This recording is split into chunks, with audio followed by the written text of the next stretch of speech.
Finance Bill 2025 proposals zimetokea, and trust me, ya last year walikuwa wamewahurumia. So here are the highlights, ndio msiseme hamkuambiwa. At number 1 yenye ita affect kila mtu ni VAT. VAT imepanda from 16% to 18% on all goods. Kwa hivyo inamaanisha hadi zile products zenye zilikuwa zero rated kama maziwa, bread, maize flour, wheat flour, all the flours zenye zilikuwa zero rated hazikuwa zinakuwa taxed. Saa hii zitakuwa zinataxiwa 18%. That means kama unanunua maziwa ama bread at 65 shillings from July 2025 utakuwa unanunua the same product at 72-75 shillings. If you own land, you're going to be paying 10% of the value of that land as taxed. Haijalishi kama uko na freehold ama ni leasehold. Any land in Kenya, kama uko na shamba Kenya, utakuwa unailipia 10%.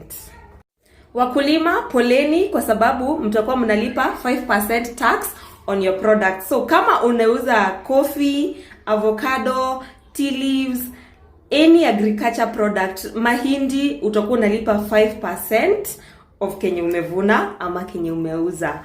5%. Kumbuka umeshalipia shamba 10%, na hiyo shamba ikikupea avocado, hii avocado kumbuka utailipia tax. Okay?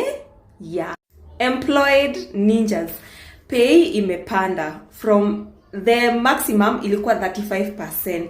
Saa hii wamepropose ipande up to 37.7%, na the least earning walikuwa wanakuwa taxed at 10%.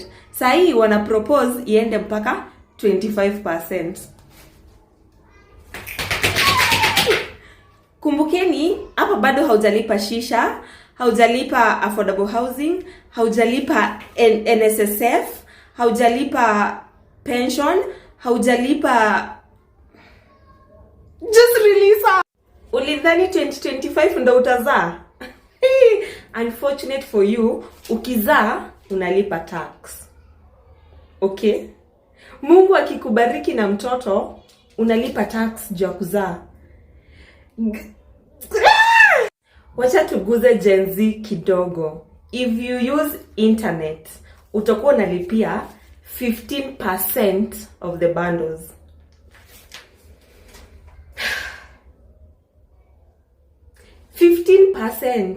15%. Kai. Buddies, stay with me. Don't go anywhere. Kwa sababu kuna tax ingine inaitwa green levy. Hii green levy iko na tax mbili. Kuna sugar tax na kuna plastic levy. Hii sugar tax ni ya chocolates, sukari of course. You see anything that has sugar. What else has sugar? Ice cream, yogurt. Yeah, utakuwa unalipa sugar tax on chocolates. Plastic levy ni anything iko packaged na plastic, from maziwa, kwa sababu Kenya nakwanga ime package maziwa ni plastic. From maziwa to cooking oil, to mafuta ya kujipaka, to skin care, to what else comes in a plastic? Everything that is in plastic, hadi maji ya kukunywa, anything that is in plastic, soda, soft drinks zote, anything that comes in plastic, mtakuwa mnalipia tax. Kai, hizi ni tax mbili in one product. Kuna VAT na kuna plastic levy na kuna sugar levy tax. Ruto just release us. And business people, kama mnadhani bado mmeponea, if you have a pay bill, if you have a till number, utakuwa unalipa 1% of amount paid. So kama unapata 1 million kwa hiyo pay bill number, 1% ni, my friends, utakuwa unalipa hiyo as tax. See, as something else as tax. And finally, ni mingi but nilikuwa nimeandika just 10 of them.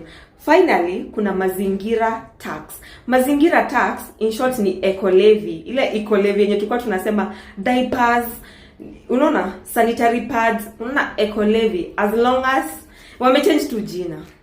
Wamechange to jina from eco levy to mazingira tax. Ladies and gentlemen, anguka nayo, okay? It is of utmost importance. We have been really distracted for the past couple of days, and there's a lot been happening. And then it just passed, like under the water, right? Finance Bill 2025 is here.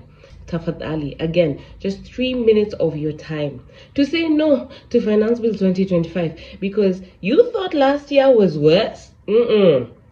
Child, it's not. I remember last year also sharing just a breakdown of, Finance Bill this, and then next year's is gonna be more. So it keeps, I don't know why, but it's just increments. People are mad. These people are mad. Take some time to just say no to this nonsense because it is nonsense. They just want to eat more of your money. There's always something these people are up to. Sneaky. Deadline is today. Wow. We could have to protest finance bill and we already told you, how this government is going to do to us. Stall it, flood it, makata iwezi make it. So there's Kabogo going to switch off your internet. Hana kazi ingine, that's all he wants to do. Bomba cloud. As you plan your finances in 2025, one of the factors that is going to affect your money, the government policies being rolled out in 2025. Here are 5 policies that are going to affect your money. Number 1 is the NSSF increment, and this is for anyone who is salaried. Effective February 2025, the amount you contribute to NSSF is going to increase from the maximum that is 2,160 to about 4,380. with people of different pay scales being affected differently. So the reason is because under the NSSF Act of 2013, there is an incremental increase in the amount of money will be contributed, and this amount is also matched by employers, so it's also affecting employers. But every year there is going to be an increase in the amount of money Kenyans contribute to NSSF, and this includes 2025 as well as in 2026 the amount will increase further. Number 2 is the CBK's cut on lending rate. So the CBK in late 2024 has been cutting the lending rate, and this is mainly through cutting the amount of interest they are paying on government securities, that is T-bills and bonds. It is expected that the trend will continue, with the CBK hoping to have a single-digit return on T-bills. How this is going to affect your money? Number 1 is if you have a bank loan, that is likely, the interest is likely to go down, so that's beneficial to you because banks are also expected to cut the interest on loans in line with the CBK policy, and there was a delay in 2024 with banks promising to be more responsive in 2025 in terms of reducing interest on loans. And number 2, if you're an investor, if you put your money in money markets, the interest you earn on MMFs are likely to drop, and they have actually started dropping because most of the money people invest in money market funds are invested in low risk investment options such as T-bills. So when the interest on T-bills are going down, the interest paid out to MMF investors also drops. Number 3 is that the government is introducing adjustments on how Kenyans get a relief when they are paying for the housing levy. So at the moment, there is no direct tax relief on the amount that is deducted for your contribution to the housing levy, but because of the new amendments to the income tax, you will be getting some relief, with most Kenyans getting a marginal increase on their net pay of between 200 and 800 shillings. Number 4 is increased tax relief for people who invest in private pension schemes. Before December 2024, you will get a tax relief of up to 240,000 every year for the amount you contribute to a private pension scheme. The tax relief is calculated off your taxable pay, but now the government is increasing that amount to 30,000 every month and up to 360,000 every year. So if you prefer to invest in a pension scheme, you will be getting more tax relief in terms of when your taxable pay is being calculated. Up to 30,000 of what you contribute to the pension scheme is not factored in when calculating your taxable pay. On top of that, the government has also introduced some amendments that are taking effect in 2025 that will see the payouts if you have worked for more than 20 years or if you have retired due to a medical condition. If you have worked for over 20 years and you decide to retire, you will get the pension you contribute to the private schemes without getting a tax deduction. The same also applies to someone who retires due to a medical condition. So they will no longer pay taxes on that payout. And number 5 is KRA's requirement on declaration of emails for anyone entering Kenya carrying their mobile phone. They will be required to declare the email to both KRA and the Communications Authority. However, the policy may be affected by a court case that has been filed at the Constitutional Court challenging the constitutionality of that declaration because of data privacy concern. Money254.co.ke has written more news and analysis on some of the issues that are going to affect your money from the government policy side. Kama bado mnalala, proposal ya finance bill 2025 imetoka. Na let me tell you Maina, Buda, wazazi kama unapanga kuzaa, wakulima, wanabiashara, Gen Z, watu wenye wako employed, kila mtu anafinywa kufinywa. Hata ukaa shosho yako mahali hapo, mzazi wako mahali yako, shule. Nini tena? Kila kitu ni kupanda VAT.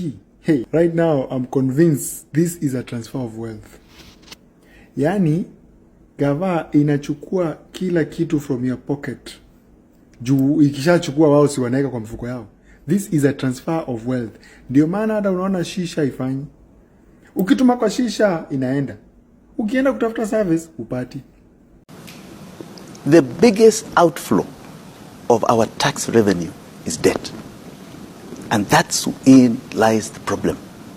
The finance bill you've seen being argued about today, being debated today, they are raising taxes for only one reason, to deal with something called debt.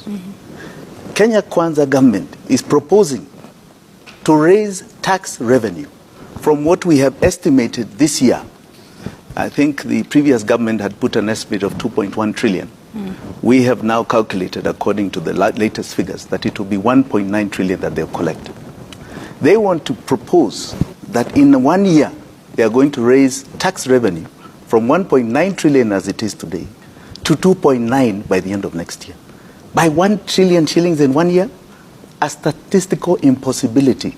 So we are at a situation where it is inevitable that our predictions of debt default are coming. Other countries which are not doing debt restructuring but are in programs, I'm going to quote the case of Kenya. Kenya's tried very hard to avoid a default, but in so doing, the IMF has steadily increased the medium-term primary balance target that Kenya has to hit, which is why every Kenyan tax is going up and up and up. It's now at the point, according to this analysis, where I would say Kenya is on the cusp where the right thing for it to do is default and to go into a restructuring to get its medium term done. There's a big celebration that Kenya managed to refinance its bonds recently. Yay, we avoided a default at this price.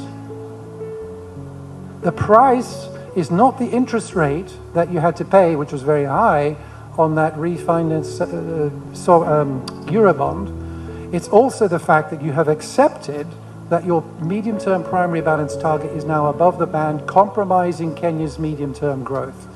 You know, there is what is called threshold for odious debt. And I would say that the forensic audit we have done, which we would like adopted by the different government agencies, that is something you give Auditor General to say, even commission your own forensic auditor, because she's not a forensic auditor, right? And say, please, let us make sure it concurs. You've had the COB on this show, said we don't even know what this debt is anymore. We don't even have a debt register. It's amorphous inside there. You tell people go inside because now you have the power to tell people to go inside and verify the forensic audit we have done. Once it is verified, because it will take a very short time, these are numbers that are open for everybody. Once it is verified, I can assure you of something. We would not pay the odious debt, and it would bring our tax to revenue targets in terms of how much tax we are taking to pay debt to no more than about 30%. And that would free Kenyans. What percentage of our debts is comprised of the odious debt? 70%. Oh, Jimmy. Yes.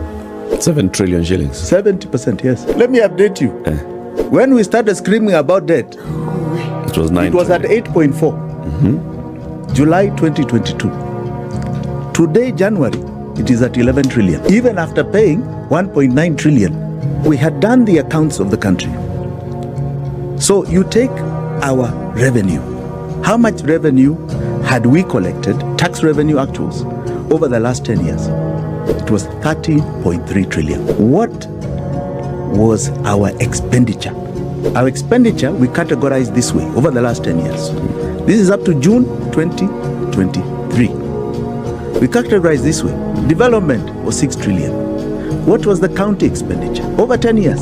What were the salaries over 10 years? What were the operations? What were the pensions over 10 years? We removed debt payments. And that came to 14.6 trillion. So our deficit was about 1.2, 1.3 trillion over 10 years. Do you know how much we borrowed? 7.7 trillion.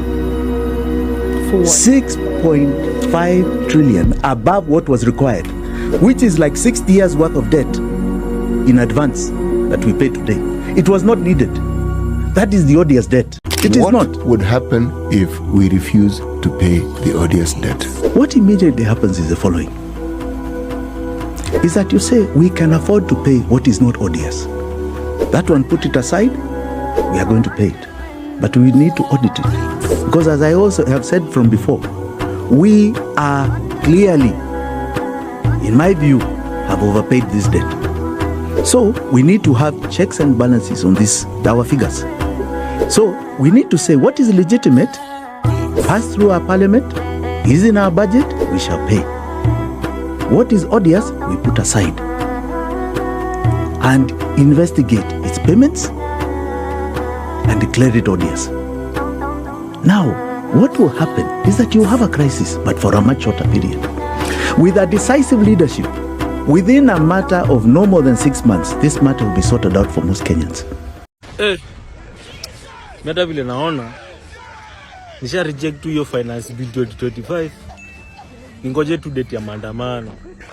Juu mambo yendi bana. Mimi hata wafanye nini? Mimi nisha reject. Mufanye nini? Nisha reject. Mufanye nisha reject. Nime reject. Mtoe date ya maandamano sasa bana. It is the people who hire and fire governments, and we will prove them on Tuesday that it is the people of Kenya who will make the decision to take Kenya forward. The deep state will not stop us. The system will not stop us. The powerful will not stop us. This is going to be the culmination.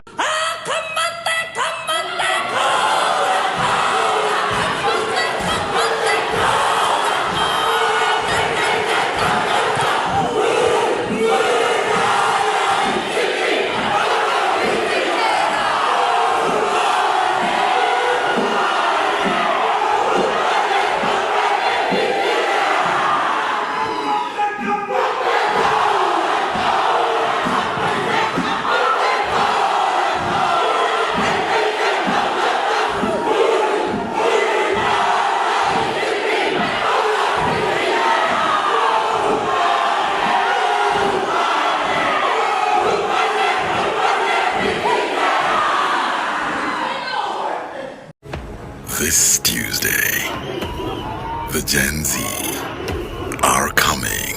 We are not going anywhere. We are rejecting the finance bill. Parliament should Africa. To a town near you. Parliament, are you ready? You haven't seen nothing yet.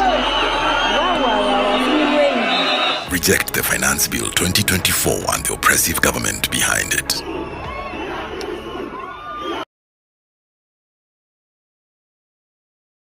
This is one thing this whole country is united about. Yeah? The pain of our economy. Whether one describes it as taxation or mafuta, okay? Or high cost of living, right? Or debt, or inflation, or whatever it is the pain or unemployment, because that is now a very big factor. Closing factories is another big factor. Yeah. It is the pain we are united about this economy and the lack of clarity of solving the problem. I saw the president yesterday in Mombasa, say that sometimes you don't meet your promises as quickly as you would like. That you make promises and when you get there, you can't quite meet the targets in the time that is expected. Now, that can only be somebody who has not done his homework, his or her homework. Because, like a CEO in any company, this is CEO of Kenya. And CEO of Kenya cannot pretend that they've not done their homework about the state of the nation before you open your mouth and make promises. That then becomes what you call politics bonoko. Politics bonoko. And that is what we have clearly seen. Siti, you're making a face. Yes, I'm wondering, bonoko, what language is this? Bonoko is Sheng. Okay. You don't know it? Bro, I have absolutely no idea who bonoko is. Bonoko is fake.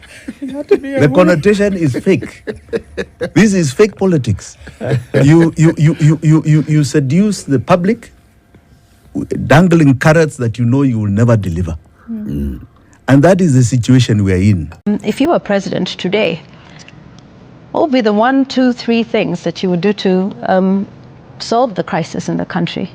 I'll tell you, the first thing is that I would cut off the chain of debt. Because I want you to understand that in as much as all this is going on, I told you we only had a deficit of 1.3. Kenyans, up until today, have paid 9.8 trillion towards that debt and still owe 11 trillion. It is something I would cut off like yesterday. And that frees up government money to be able to provide services to Kenyans and stimulate the economy by taking money back to the people. And that is what you call now economic liberation.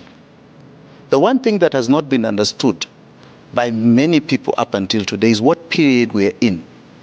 We went through the political rights period, which is about cutting up this cake for seats, as they are trying to do now. Nobody cares about it because we passed it. The 2010 Constitution gave us our rights. Now we are into the economic rights period, where we define economic models about the bakers of the cake. I, for example, am a capitalist who believes in an essence of social democracy, social justice. Okay? And I must create my model. This is the defining moment of ideological economy, ideological politics. I myself will be very interested to see the private sector be the driver. So I'll never take their money. I don't need it. Mimi kama ningeambiwa nitakuwa around mpaka 2040, sijui ningekaa namna gani. Unaona vile nahangaika na hii ya kusukuma hii yetu, ukipata 5 years una sweat. Ukiongezewa 5 unasema wacha itoshe, wacha mimi niende nyumbani. Heri hiyo yako unaweza kusukuma popote mpaka 2040. Hii yetu hii ni ngumu. Hata hawa waheshimiwa wanajua. Hii yetu iko tabu. Kasongo Mobali nanga. Kwanza ikifika 2027 naiba mpaka kura ya madhangu na budangu. Sitaki warudi tu huko tena. Sima youth church anuka. Madha zetu bado Ruto unaenda home na 13 parliament tunaivunja. Wende home wote tuanze fresh. And we are not alone. There's a new force of nature at hand, stirring all over the world. They are the young people whom, frankly, we have failed, who are angry, who are organized, who are capable of making a difference. They are a moral army. And the most important thing that we can do for them is to get the hell out of their way. Hamilton, niko ndani na tunamalizana na nyinyi kama tunamalizana na nyinyi. Mmetutesa sana. Today is today. You must hear our cry. Sisi ni sisi. Mtatusikiza. Hii ni bunge yetu. Sisi tumewafanya mko hapa. This is our parliament. You must hear us. Kama hamna masikio, tutawafanya msikie. No one is going to tell me what to do at what time. I'm in charge. So please put that proposal on the table and then let's discuss it. And if they need a right, you can't say because there is a rule here. We work according to the rule.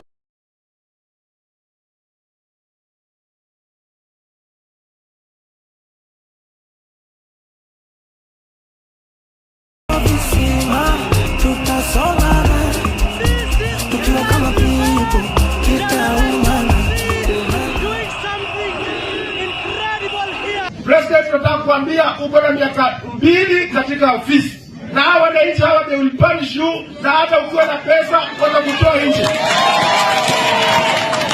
Idiots who don't want to participate in the affairs of their nation, they think things will just work in and of themselves. Then they are tribalists. And these tribalists, they think that they are only safe with people who are from their tribe. And tribe can mean people from the same culture, same language, or same culture. Then they are citizens. These are individuals who are responsible and know that when you want to be served, you must give those who have the desire and the intellectual capacity to serve you. In many societies, it is only a small percentage of people that can be called citizens, not more than 5%.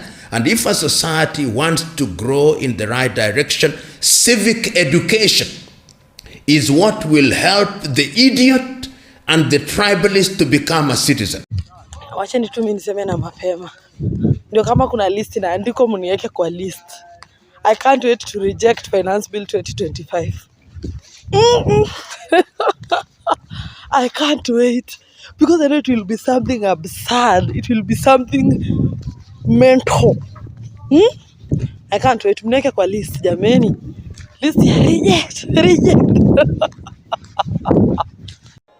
Majenzi mko? Kazi mnafanya kwa mtandao ni mzuri sana. Na tunapongeza nyinyi. Na muendelee. Mtaendelea. Lakini mtandao peke yake haitoshi. Tunataka mjiandikishe kama wapiga kura. Wale watu ambaye watakomboa Kenya hii, wenye kuamua Kenya itaongozwa namna gani, ni hao majenzi wetu mwaka wa 2027. Lakini hamwezi amua Kenya itakaa namna gani kwa simu peke yake.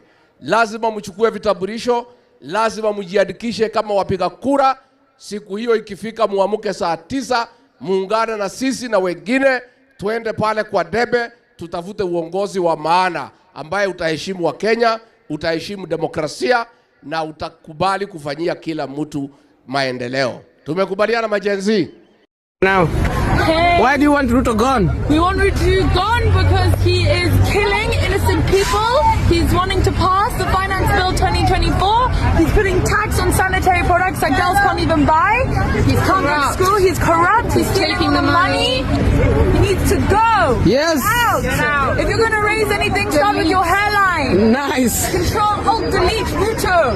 The drunk did better than you. Drunk did better than you. Nice. Mungu yetu itoe Ruto Kenya, hata kama angalau na jali. Sisi Kenya tumechoka na Ruto, maisha imekaribikia, analipisha mpaka sodo ya wamama. Pure kabisa Ruto. We don't like you, go home. Sasa tafuta kiongozi ambaye anapenda mwananchi na anapenda kijana kama. They want to be described as honorable even when they are horrible. They acquire things which they have not worked for. They promise us things that they know they will never deliver. And there is no shortage of such men and women in the African continent. Now the next election, yes. Unajua hawa ndio watakuwa nasema fagia wote ama mtasema namna gani? This generation, yes, they use their might because they didn't vote. The largest vote in the last election.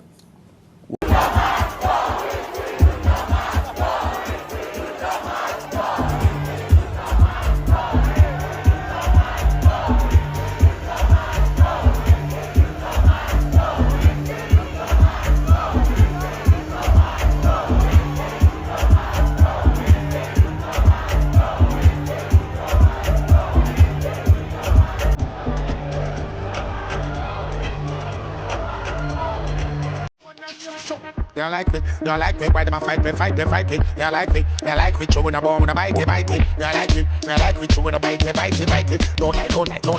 I wanna you. When I trust them, when I trust them, even if we put them. When I touch them, if I not touch them. When I trust them, what they are, man, I suck them. In fun, I say, I bust them.